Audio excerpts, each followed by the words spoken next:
Olá, eu sou Joana da Rocha Moreira, sou mestre em educação, professora da Rede Municipal de Ensino e faço parte do LEPED, que é o Laboratório de Estudo e Pesquisa em Educação, Diversidade e Inclusão.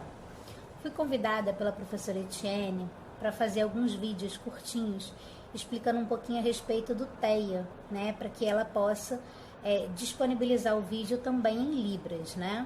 Então hoje a gente vai começar falando um pouquinho sobre o que é o TEA, né, e como acontece o diagnóstico dele. O transtorno do espectro autista é um transtorno do neurodesenvolvimento, né? A ciência já trouxe pra gente muita informação a respeito dele.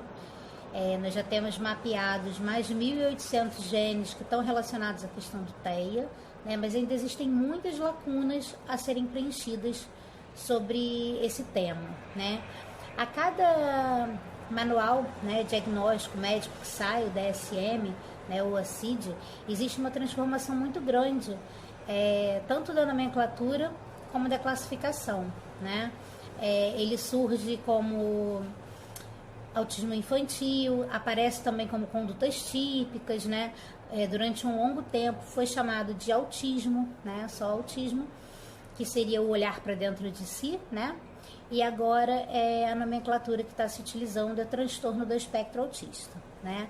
Então, quanto mais informação, mais conhecimento a gente for adquirindo no tema, né, novas modificações vão acabar acontecendo. Bom, com relação ao diagnóstico, hoje em dia ele ainda é feito através de observação de profissionais, né, de uma equipe multidisciplinar, porque não tem exames laboratoriais que possam ser feitos para o fechamento diagnóstico do TEA.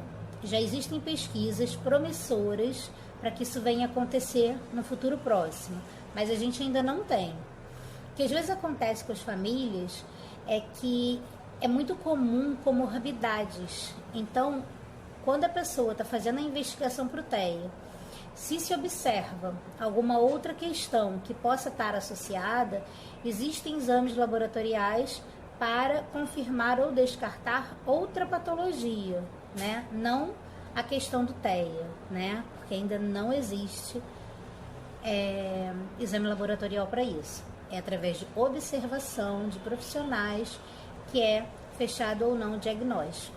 Bom, no próximo vídeo a gente continua a conversa. Olá, voltamos para conversar mais um pouquinho sobre TEA. Hoje a gente vai falar um pouquinho sobre as características, né? Como eu disse no vídeo anterior, a cada manual médico que é lançado, algumas alterações são feitas nas características do transtorno do espectro autista. No manual anterior, né, o DSM-4, ele era descrito sobre uma tríade. Atualmente, no DSM-5, é uma díade, que é habilidade social e comunicação, né, interação e padrões repetitivos de comportamento.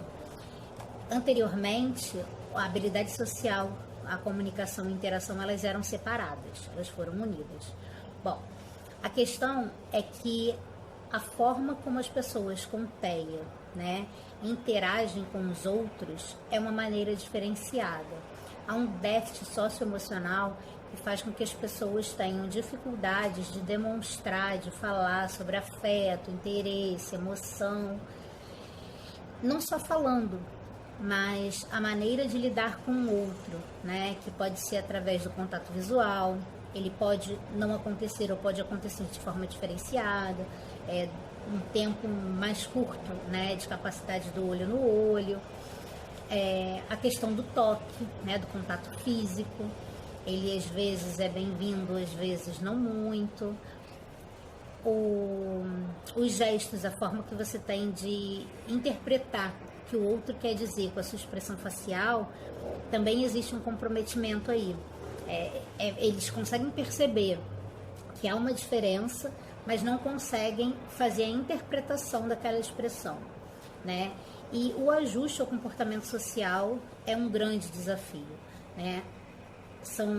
Quando crianças, né, as mães passam por situações na rua, na escola, na família, onde pessoas leigas falam, mas isso é um momento de birra, isso é falta de pulso.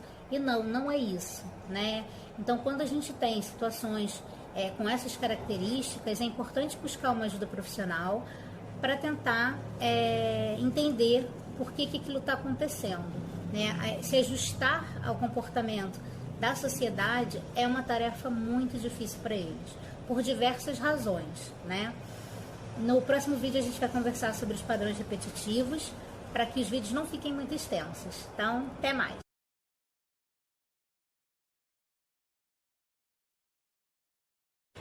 Olá, voltamos para mais um vídeo, né? E nós paramos no momento em que nós íamos conversar sobre os padrões repetitivos, né? Que é uma das características das pessoas com TEA. Esse padrão repetitivo, ele pode se apresentar de diversas maneiras, né?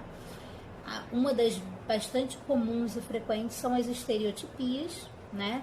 Que são os movimentos repetitivos. Normalmente eles acontecem com as mãos, são movimentos, né? É um padrão que cada pessoa cria e uma forma que ela tem de buscar equilíbrio, né? Durante algum tempo essas estereotipias foram muito perseguidas, né?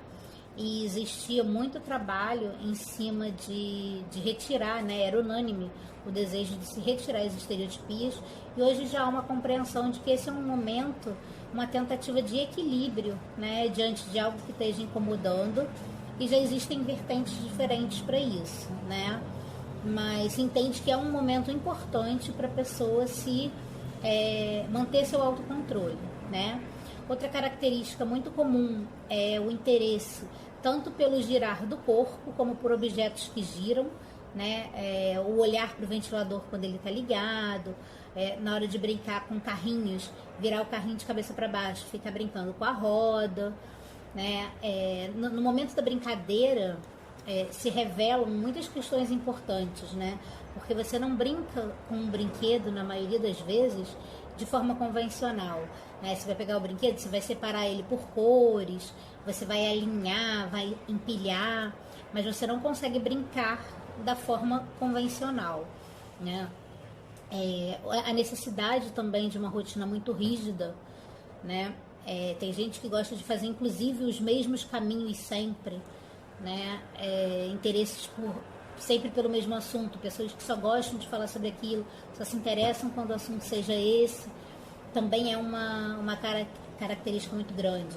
Alguns viram até experts em determinados assuntos, de tanto que só pesquisam e se interessam por isso. Uma característica que se apresenta também, que é muito importante a gente falar, é a hipo ou hiperreatividade sensorial. O Jornal de Pediatria de 2019, ele afirmou através de pesquisas que 90% das pessoas têm essa desordem no processamento sensorial. E isso dificulta demais a relação da pessoa com o mundo, né? Porque você imagina você perceber a mais ou perceber a menos os seus sentidos, né? Seja visão, audição, tato, paladar, olfato. Se você percebe tudo a mais, você o tempo inteiro tem uma sobrecarga sensorial, né? E muito dos momentos em que existem crises na escola, na vida, na rua, essa sobrecarga pode estar acontecendo, porque você está ouvindo, você está vendo, você está percebendo tudo numa intensidade muito diferente. Isso causa um enorme desconforto, né? O TEA, ele pode vir ou não acompanhado de um comprometimento intelectual, e a questão da linguagem, ela também se apresenta de diferentes maneiras, porque existem aqueles que são verbais, né, que são os que falam, e os que não são verbais. Os que não são verbais, a gente faz uso de cartões de comunicação alternativa, né, ampliada, que são através de imagens, de figuras, onde a pessoa pode se expressar. Os que falam, eles têm um ritmo de fala diferenciado, né? Normalmente tem uma fala mais robotizada. Existe também a ecolalia, que é a repetição do que a pessoa está falando para ela, ao invés de uma resposta, né? Você está interagindo, você pergunta, você aguarda a resposta, não, existe uma repetição do que você falou. E essa repetição da fala, ela pode acontecer também num outro momento, que são aquelas expressões, aqueles termos que por algum motivo, né, a pessoa gosta, e aí ela vai ficar repetindo em momentos descontextualizados. Para a gente encerrar esse vídeo, é importante a gente falar que existem diferentes gravidades, né? Estão descritos como 1, 2 e 3, 1 sendo leve, né, uma pessoa que precisa de pouco apoio, o 2, uma questão moderada, que precisa de um pouco mais de intervenção, e o 3, um severo, que apresentaria uma dependência muito grande de outra pessoa. Para a gente encerrar aí essa descrição do TEA, eu queria lembrar que antes de existir um transtorno, existe um ser humano, existe uma pessoa, e que são diferentes um do outro. Todos os indivíduos são diferentes, e as pessoas com TEA também. Então existem as características que são comuns ao transtorno do espectro autista, mas também existem as características que são individuais. Quando a pessoa com TEA, ela não é verbal e ela não consegue fazer uso de cartão de comunicação, né, ela não consegue se expressar de forma perceptível, né, mais fácil para o outro compreender, é muito importante o olhar sensível, a sensibilidade da pessoa, porque ela vai dar pistas que, se você tiver um olhar bem humano e prestar atenção nos detalhes, você vai conseguir compreender também essa pessoa.